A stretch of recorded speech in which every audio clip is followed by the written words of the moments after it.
你必须培养一种能够容忍事物悬而未决的能力。这不仅仅是一个建议，这是一道关乎心智成熟的铁律。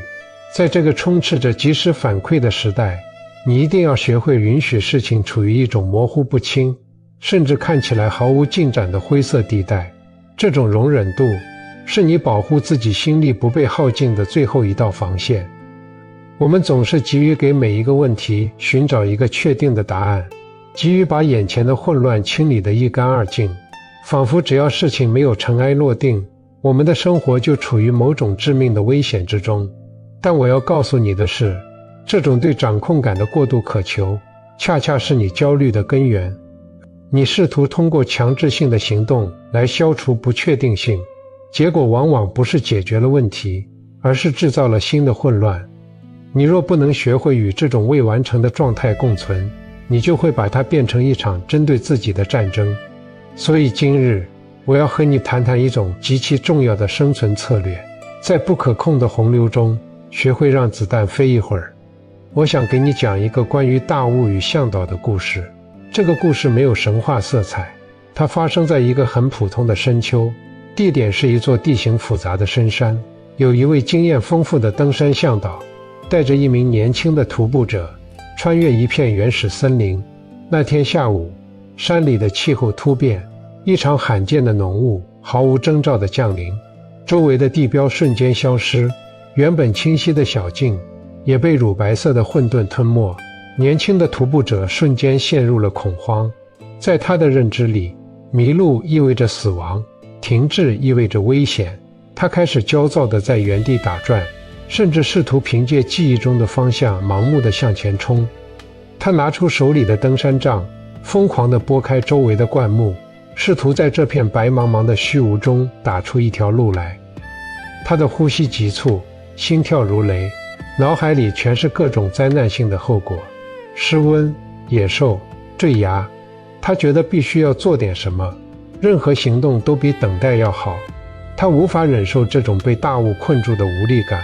然而，那位老向导却做了一件让年轻人完全无法理解的事。他卸下了沉重的背包，从里面拿出一块防潮垫，铺在地上，然后安安静静地坐了下来。他甚至拿出一个保温杯，不紧不慢地倒了一杯热茶，轻轻吹着热气。年轻人几乎要崩溃了，他大声质问向导：“我们被困住了，你怎么还能喝茶？我们必须立刻找到出路，否则天黑了我们就完了。”老向导抬起头，眼神透过升腾的茶雾，看着焦躁的年轻人，平静地说道：“现在的能见度不到2米，你此刻迈出的每一步都有50%的概率是通向悬崖的。你越是急着想要解决这场大雾，你就越容易把自己送上绝路。这场雾不是你的敌人，它只是山的一部分。你控制不了雾什么时候散，但你能控制自己不乱跑。”年轻人愣住了，虽然依旧焦虑，但他不得不停下来，因为向导的冷静像一种无声的重力，把他按在了原地。两人就这样在雾中坐了整整2个小时。对于年轻人来说，这是地狱般的2个小时，每一分钟都是煎熬，脑海里全是灾难的预演。但对于老向导来说，这只是等待。大约2个小时后，一阵山风吹过，浓雾像被一双无形的大手撕开了一道口子。就在那一瞬间，前方的景象显露出来，他们距离一个隐蔽的断崖仅仅只有不到10米的距离。如果刚才年轻人按照自己的冲动盲目乱闯，后果不堪设想。随着风势加大，雾气迅速消散，下山的道路清晰地浮现出来。老向导收起水杯，背上包，淡淡地说了一句：“看，路一直都在，只是刚才你看不见。急着走路的人往往走不到终点。”这个故事虽然简单，却精准地映射了我们大多数人的心理困境。那场大雾就是你生活中遇到的棘手难题，突如其来的变故，或是某种悬而未决的等待期，也就是我所说的灰色地带。年轻人的反应就是我们面对焦虑时的本能，不仅要解决，而且要立刻马上解决。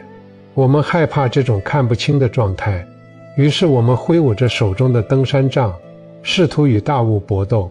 但你必须明白，在这个维度里，向生活开枪，子弹往往会发生跳弹，最后击中的是你自己。我之所以能如此确信地告诉你这些，是因为我也曾是那个在雾中疯狂乱跑的人。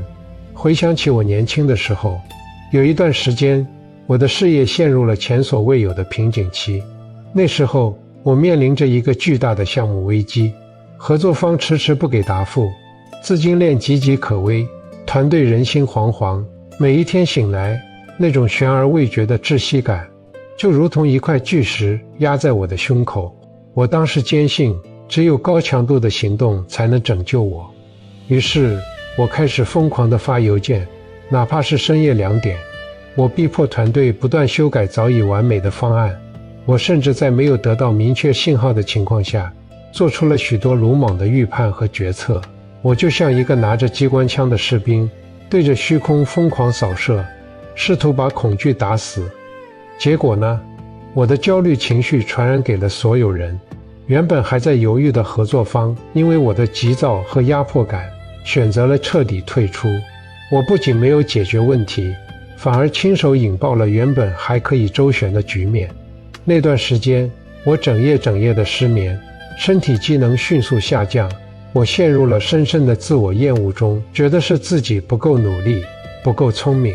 直到一切尘埃落定，我在失败的废墟中坐了很久，才突然意识到一个荒谬的事实：那个项目本身其实一直有转机，对方的沉默只是在进行内部流程的博弈，而我的过度反应成了压垮骆驼的最后一根稻草。我以为我在和困难搏斗，其实我一直是在和那个无法忍受等待的自己死磕。我不仅输掉了项目，更重要的是，我对自己进行了一场残酷的内耗。那是我人生中极其昂贵的一刻，它让我明白，在这个世界上不仅有黑与白，更有漫长的灰。在黑白之间，在问题出现和解决之间，存在着一个巨大的缓冲地带。这个地带不叫软弱，不叫拖延，它叫酝酿。我们必须承认，现代人的痛苦很大一部分源于我们将不确定性等同于危险。你必须要把这种对抗性的思维停下来，要把灰色地带重新定义。它不是停滞，它是蓄力；它不是混乱，它是重组。那么，如何在这个充满不确定性的世界里，修得一颗安住于灰色地带的心？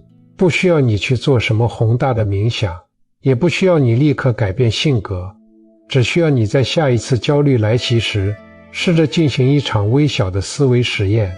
当那个让你感到棘手的问题出现，当你因为事情没有结果而感到胸口发紧，想要立刻跳起来行动的时候，请你试着这样做，哪怕只有3分钟。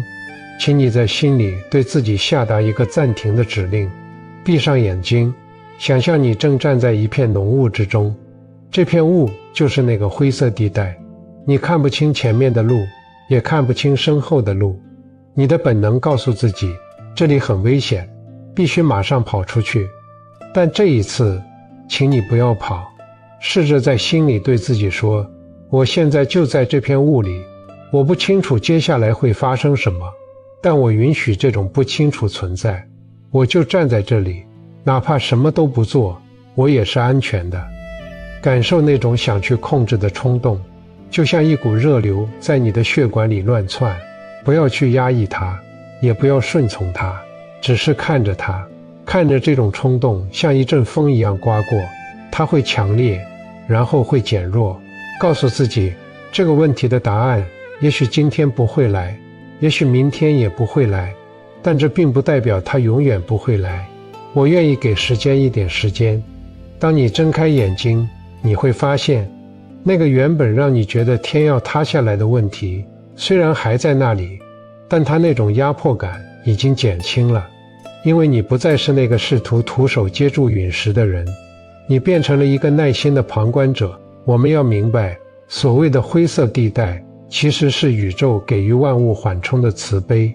种子埋在土里，在破土而出之前，它处于深暗的灰色地带，那是它积蓄养分的时候；伤口在结痂脱落之前，处于痛痒难耐的灰色地带，那是细胞在进行修复的时候；一段关系在从动荡走向稳定的过程中，必然要经历磨合的灰色地带，那是两个灵魂在寻找共振的时候。如果你剥夺了这个过程，急于求成，你得到的一定是一个早产的、脆弱的结果。事实上，不管多大的事情，到最后都会被解决。这不是盲目的乐观，这是基于客观规律的陈述。要么是你找到了方法，要么是时间改变了环境，让问题不再是问题，要么是你自己成长了，原本的问题变得微不足道。那个你此刻觉得过不去的坎，放在你漫长的一生中，其实只是一个微小的像素点。不要给自己太大的压力。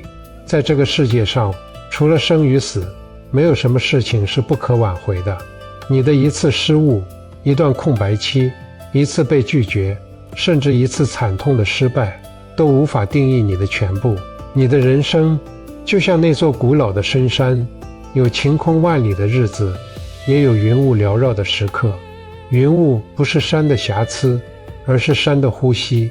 请相信，你的人生根基比你想象的要深厚得多。它绝对不会因为任何一件单一的事情，任何一个悬而未决的瞬间，就随随便便毁掉。允许一切发生，允许事情在灰色地带停留。当你不再急着去解决生活的时候，真正的生活才刚刚开始。订阅我的频道，一步见山，见自己。